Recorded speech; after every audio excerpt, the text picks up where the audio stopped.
O deyirlər şərab kimi qadın, şərab kimi qadın. Məncə o mənəm. Bunu demək lazımdır. Çünki mən doğrudan da sizin gözünüzün qabağında böyüdüm. Acımdan, şirin həyatımdan, hər bir halda. Ya bu akşam ya sabahtan yine de geçmişe seyahat edecek ve bütün şəkillərimi sizden paylaşacağım. Orada bir dənə şəkil var. Mən deyirəm ki, niyə deyirdilər ki, Nailə xanımın qızısan, sən doğrudan Nailə Məhəmmədlinin qızısan. Baxıram, deyirəm ki, ay Allah, bu şəkildə necə mən minişə oxşuyuram, ay Allah.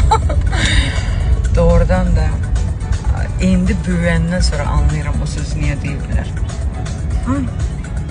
İyi ki bu həkimlər var. İyi ki